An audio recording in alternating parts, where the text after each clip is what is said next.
Welcome to Don't Be Evaluated Part 1. Be a key partner in your program's evaluation, hiring and working with an evaluator.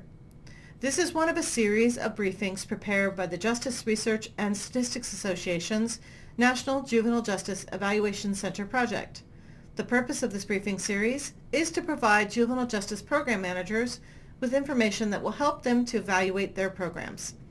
Each briefing addresses a topic that is of particular interest to juvenile justice program managers who are trying to determine the effectiveness of the programs they operate. Note that this PowerPoint presentation is also available in PDF format on the NJJAC website at www.jrsa.org/njjec/. You'll also find more information about the project overall, including resources and tools, on our website.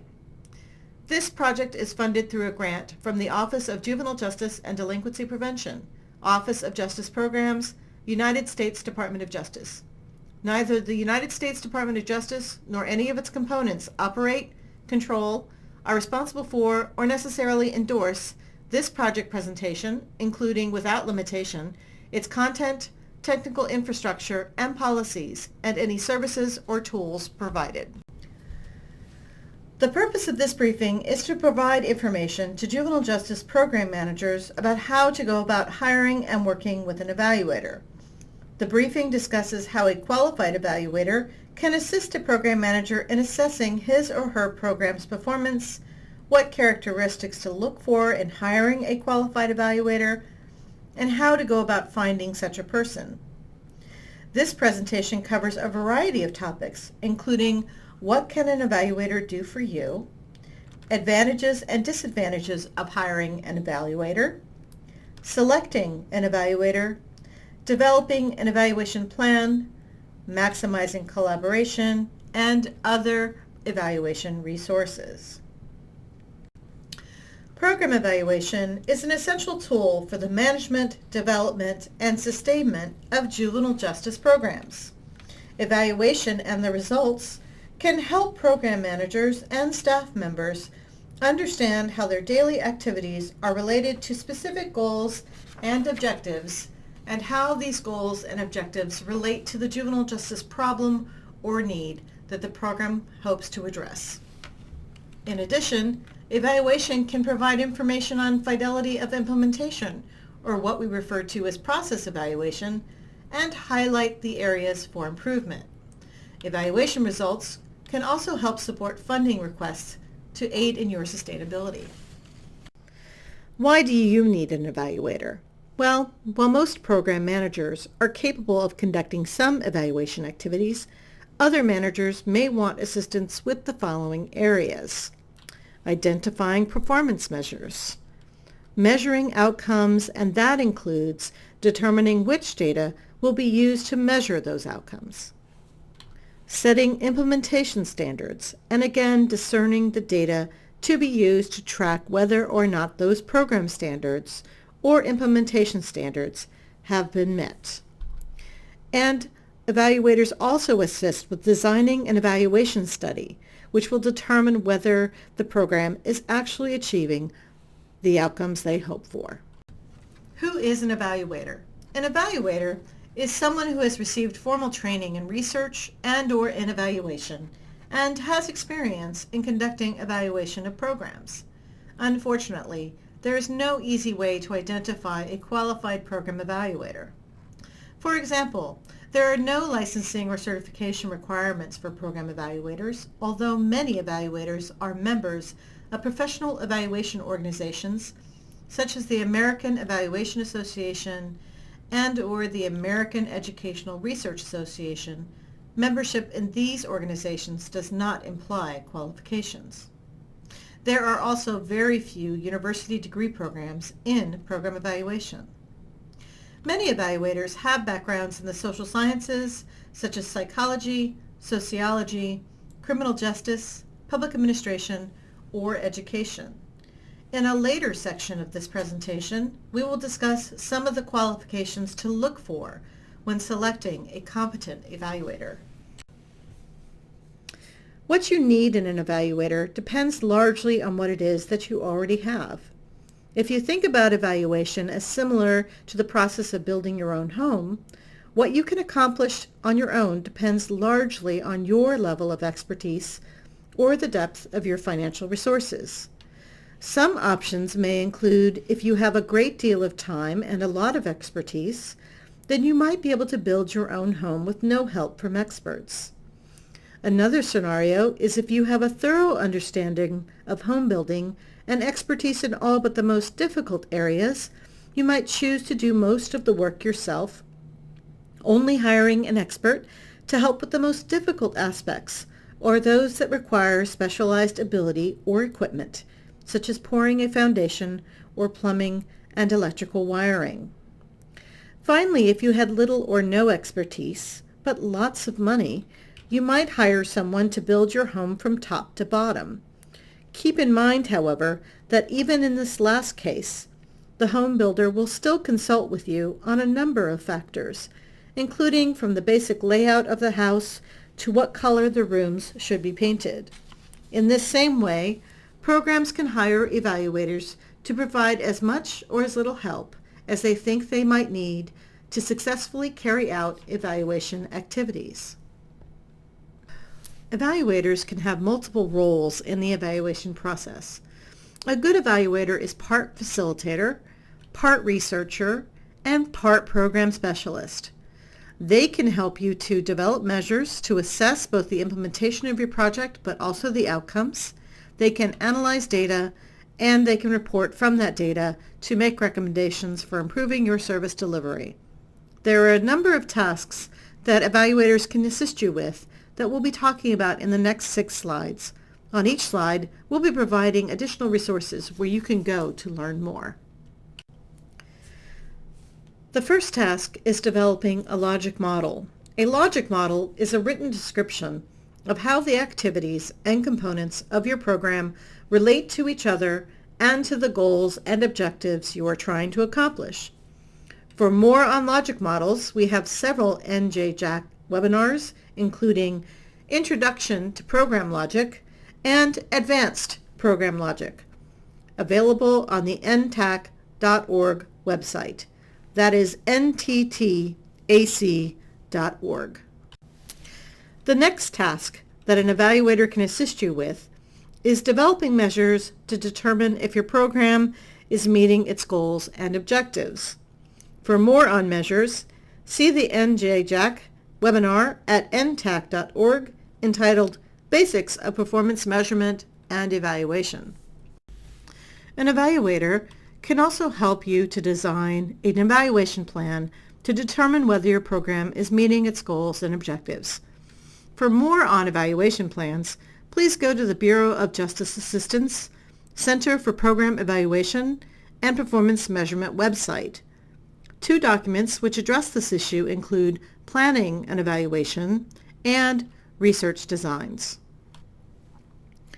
Your evaluator can also help you with data collection tools, including designing data collection forms, procedures, and creating databases to capture and record data collected. For more on data collection, see the NJJAC webinar entitled Data Collection and Analysis. The next task that traditionally evaluators do is to analyze data, and they present results and conclusions that they derive from the findings. We refer you again to the NJJAC webinar on data collection and analysis at ntac.org.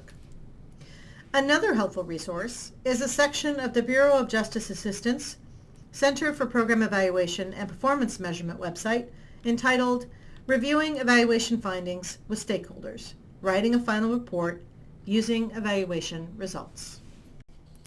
Evaluators also provide feedback. Through a process evaluation, your evaluator can provide recommendations to the program regarding ways to improve service delivery. 2 examples of process evaluation reports include Helping Others Pursue Excellence in Public Schools, a process evaluation of HOPE CDC's mentoring program, and Preliminary Process Evaluation, 4-H Mentoring Youth and Families with Promise program. There are, of course, advantages and disadvantages to hiring an evaluator. The primary advantage of hiring an evaluator is the same that comes with hiring any expert: specialized knowledge and ability. For instance, evaluators understand how to document program operations and processes, how to measure program outcomes, and how to collect and to analyze data to determine program effectiveness. Program managers and staff usually do not have expertise in these areas. Another advantage to hiring an evaluator is that in addition to specialized knowledge, evaluators have the ability to objectively assess program operations. The hallmark of good program evaluation is objectivity, the ability to look at information about the program and form unbiased conclusions about whether the program is achieving what it wants to achieve. Most program managers and staff believe in the effectiveness of their programs or they would not be working in them. Therefore, there is a potential that they will look at evaluation findings in a biased way, even if this is an unconscious bias. A good program evaluator will point out both the positives and negatives in a program's operations. Precisely because program evaluators are generally more knowledgeable about evaluation and are objective, their conclusions and recommendations tend to carry more weight than those that might be produced by the program managers and staff. This credibility may be important to funders, for example, when making decisions about whether to continue to fund the program. In part because they are objective, evaluators may come to the program with fresh views about program activities and relationships between program components. In addition, a good evaluator brings to the table a different way of thinking about program effectiveness, one grounded in empiricism, that is, understanding program operations and outcomes through the collection and analysis of data, both quantitative, counts, and other observations that are readily converted to numbers, for example, participant surveys, and qualitative observations that are not easily summarized but provide rich description and/or anecdotes, for example, through interviews and focus groups. There may be some disadvantages to employing an evaluator to assist your program with its evaluation efforts. For many programs, the main disadvantage of hiring an evaluator is the cost. Specialized knowledge and expertise do not come cheap, and evaluation is usually no exception. Not only are evaluators highly paid professionals, but conducting a carefully controlled evaluation study to determine program effectiveness can be an expensive and time-consuming process. You may want to talk with an evaluator to assess where your program is in terms of the evaluation life cycle. As a program develops, the type of evaluation required to improve, deliver, and replicate the program will change. It may be better to initially target your evaluation resources on a process evaluation, which focuses on the development of your program and including short-term outcomes. This type of evaluation is likely to be less costly than a full-scale long-term outcome evaluation. Although careful evaluation takes time regardless of who is conducting the evaluation, it may take additional time for someone who is not familiar with your program to gain some knowledge about its structure and functions. The evaluator will need to review documents and conduct interviews to gain this knowledge. Not only will this take extra time on the part of the evaluator, it will also require staff resources to locate and make copies of program documents and sit through interviews with the evaluator.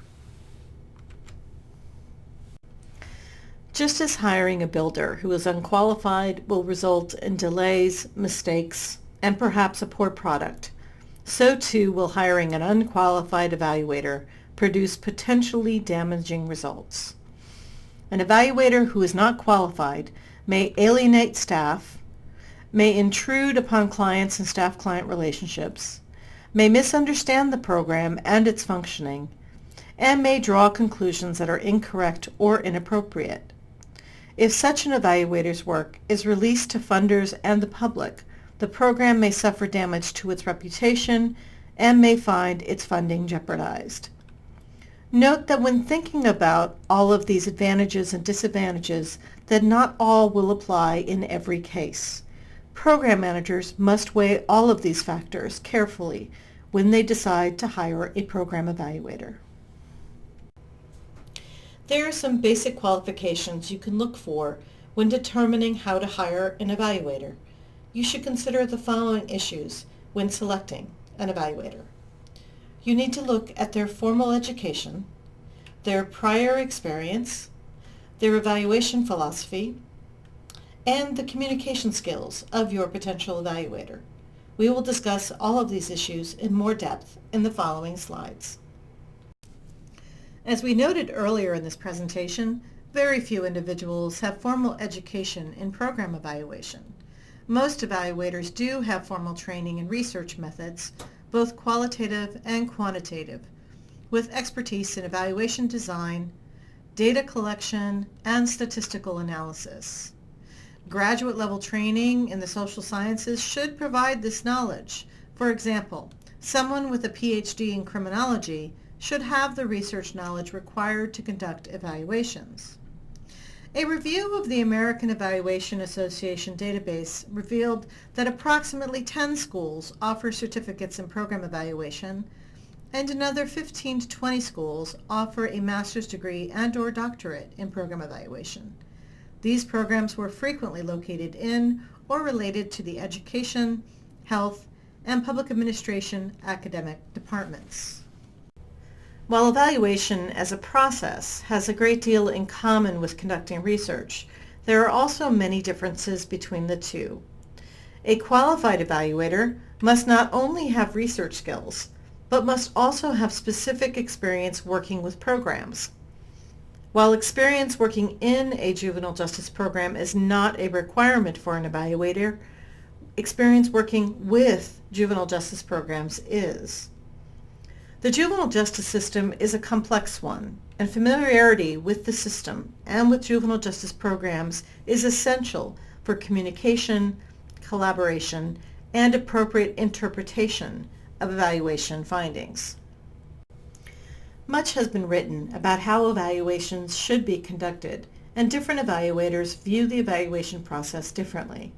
For example, some evaluators may consider themselves to be experts and view their role as one of an outsider who reviews program materials, interviews managers and staff, and then makes recommendations for fixing the program.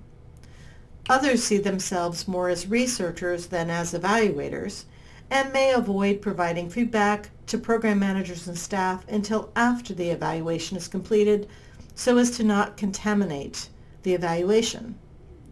Neither of these are particularly productive evaluation philosophies for working with juvenile justice programs. Instead, you should be looking for an evaluator who believes that the evaluation process is a collaborative one between the evaluator and program managers and staff.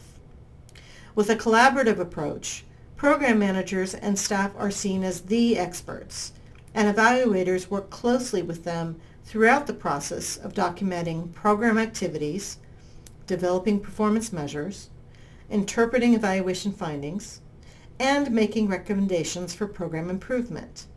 The goal of such evaluations is to improve the program, not to declare the program a success or failure. More formal names for this evaluation philosophy include participatory evaluation, utilization-focused evaluation, and empowerment evaluation. Evaluators must be able to communicate with a wide variety of individuals who have a vested interest in the results of their work.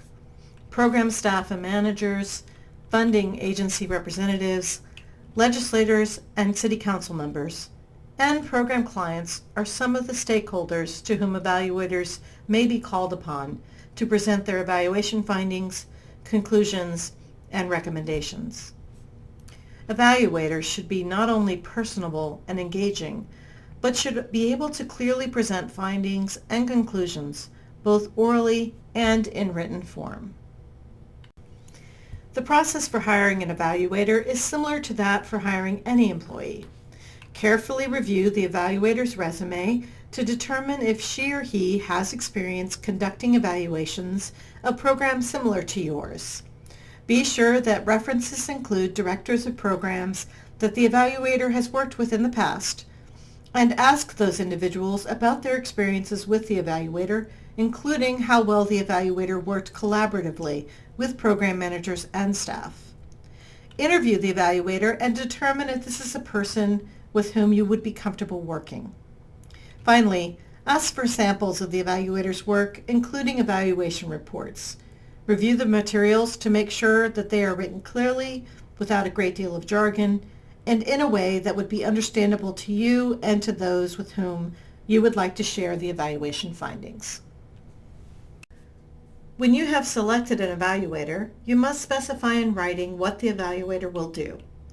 Early in the process, both you and the evaluator should agree on the questions to be addressed by the evaluation, the tasks that need to be performed to address those questions, who will be responsible for these tasks, and when these tasks will be completed.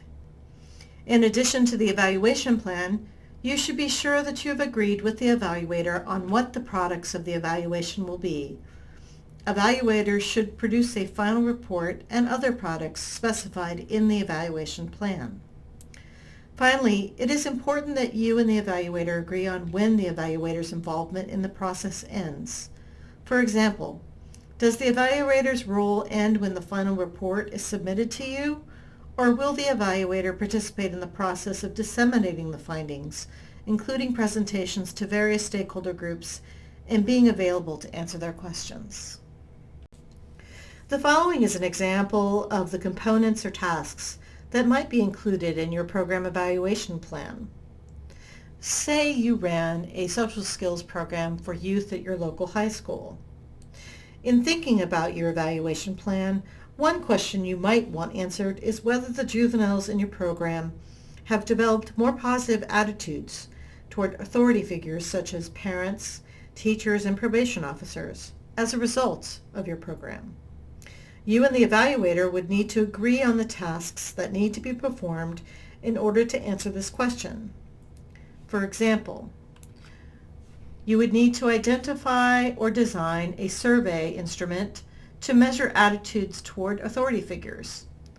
You'd have to administer the survey to juveniles at the beginning and end of their program participation. The survey would have to be scored, and those scores would have to be entered into a database. Someone would have to analyze the data and present the findings. These may all be responsibilities of the evaluator, or you may wish to save some money by having staff members administer and score the survey and enter the resulting scores in a computerized database. In any case, spelling out the responsibilities of the evaluator will avoid confusion and duplication of effort and ensure that all tasks are completed in a timely fashion. As previously mentioned, you and your evaluator should agree on what the evaluation products will be. At a minimum, evaluators should produce a formal report at the end of the evaluation explaining what was done and what was found. However, you may also wish to ensure that other products are produced, such as an executive summary of the evaluation report, a briefing to your stakeholders, such as your county commissioners regarding the evaluation findings, and/or a presentation you can use to explain your program results. You might also want to consider whether the evaluator will provide formal progress reports during the course of the evaluation. Another evaluation product could include data collection tools, such as a database, data collection forms, and other products related to data collection. For instance, a database manual, including a write-up of the program process, evaluation procedures, with copies of the data collection forms, helps to manualize or formalize your program. This in turn will help to ensure program implementation consistency across time, building the program to scale, and replicating the program. Evaluations are more useful when the program staff works with the evaluator to develop and implement the evaluation plan. A good evaluator will seek to work collaboratively with you and your staff. However, there is always the potential for conflict between the evaluator and the program staff. Staff members may feel defensive and be reluctant to answer the many questions the evaluator may have. An evaluation often means more work for staff members who must sit for interviews, provide access to files and notes, and collect data for the evaluation. These are considerations that must be addressed at the outset of the evaluation process so that the evaluator and staff can work collaboratively. The evaluator and program manager must explain the purpose of the evaluation to staff and assure them that the evaluator is not there to examine the job performance of individual staff members. The evaluator should explain that she or he is committed to working together with program managers and staff to improve the program and the services it provides to youth. Specifically, conducting an evaluation provides the program with the opportunity to improve implementation of the project, demonstrate program effectiveness, document the program's accomplishments, justify existing funding and/or provide support for increased level of funding, and document activities for purposes of replication. A participatory approach, which respects one another's roles and a focus on an equal partnership in the evaluation process, helps overcome barriers such as staff resistance. Addressing issues early in the process will greatly improve the ability of the evaluator and program staff to work together effectively. The evaluator and the program manager and staff should work collaboratively in implementing all phases of the evaluation plan. Specifically, they should work together to identify program goals and objectives, link activities to goals and objectives, develop performance measures, determine what data to collect, and interpret the findings of the data analysis. Program staff should also have input on any recommendations resulting from the evaluation. A participatory approach, which respects one another's roles and a focus on an equal partnership in the evaluation process, helps overcome barriers such as staff resistance. Addressing these issues early in the process will greatly improve the ability of the evaluator and program staff to work together effectively. A close working relationship between the evaluator and program staff will reap many benefits for both. The evaluator who works closely with program managers and staff will have a much clearer sense of how the program functions and will be in a much better position to provide useful feedback. Program managers and staff will benefit from the fresh perspective that an evaluator can provide on their daily activities and how these relate to what their program is trying to accomplish. The result will be an evaluation that is relevant and useful, and one that has the endorsement of the program staff and managers. The remainder of this presentation looks at a variety of evaluation and technical assistance resources. Among federal agencies, the Office of Juvenile Justice and Delinquency Prevention, known as OJJDP, the National Institute of Justice, as well as other federal agencies, may fund program evaluation activities at the local level.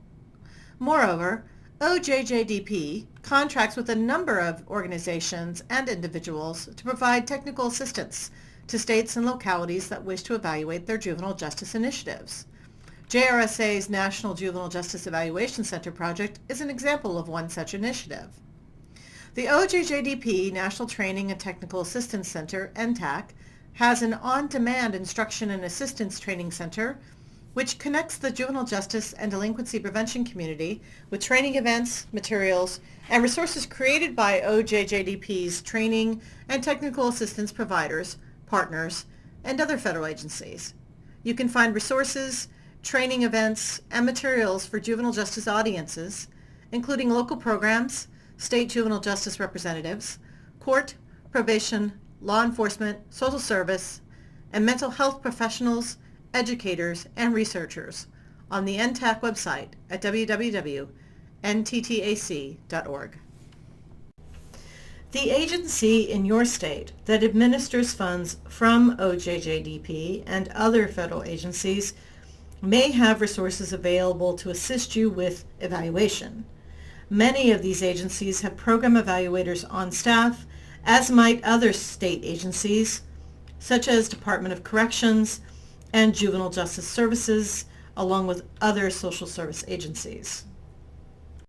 Depending on the size of your locality, there may be funds and/or evaluation expertise available from city or county government. County social and juvenile service agencies, as well as mental health service agencies, may have evaluators on staff who can provide assistance to your program. Colleges and universities can be valuable resources for finding individuals who can provide assistance with evaluating your program. Although few universities have formal program evaluation departments, knowledgeable faculty members may be found in departments of criminology, education, psychology, social work, and public policy. These departments may also have graduate students available who, while they may not be qualified evaluators, may have enough knowledge to assist you with particular evaluation tasks, such as developing measurement instruments or automated databases. In addition, these students often need data to complete their degree requirements. A partnership with a student where they assist with the evaluation in exchange for access to data can be mutually beneficial. As noted earlier, many evaluators are members of professional organizations, and these organizations may be able to provide information on how to contact qualified evaluators. You can check with organizations including the American Evaluation Association, the American Educational Research Association, the American Society of Criminology, the Academy of Criminal Justice Sciences, the American Psychological Association, and the American Sociological Association. The following links may be of interest to you: Justice Research and Statistics Association, www.jrsa.org, the Office of Juvenile Justice and Delinquency Prevention, www.ojjdp.gov, the National Training and Technical Assistance Center, www.nttac.org, the American Evaluation Association, www.eval.org, the American Educational Research Association, www.aera.net, the American Society of Criminology, www.asc41.com, the American Psychological Association, www.apa.org, and the American Sociological Association at www.asanet.org.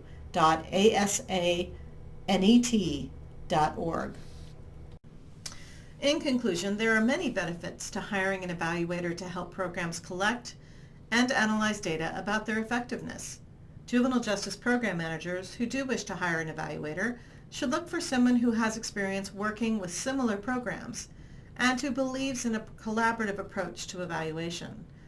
By clearly specifying in advance the tasks the evaluator will perform, program managers can be assured of getting the assistance they need in developing performance measures and instruments, analyzing data, and presenting findings to key constituent groups. In the near future, look for the second part of our series, Don't Be Evaluated. Be a key partner in your program's evaluation, translating evaluation results into action. In Part 2, we will discuss the different ways you can present evaluation results, including targeting your presentations to specific audiences to maximize the impact and help you build a strong and sustainable program. A reminder that this PowerPoint presentation is available in PDF format on the NJJAC website at www.jrsa.org/njjec/. More information about the NJJAC project, including resources and tools, is available on our website. Thank you. NJJAC is a project of the Justice Research and Statistics Association, funded by the Office of Juvenile Justice and Delinquency Prevention, OJJDP. NJJAC's purpose is to improve the evaluation capacity of states, localities, and tribes, and to facilitate the use of evidence-based programs and practices in juvenile justice. This presentation was prepared under grant number 210 JFFX 0063 from the Office of Juvenile Justice and Delinquency Prevention, Office of Justice Programs, United States Department of Justice. Points of view or opinions in this document are those of the authors and do not necessarily represent the official position or policies of the U.S. Department of Justice.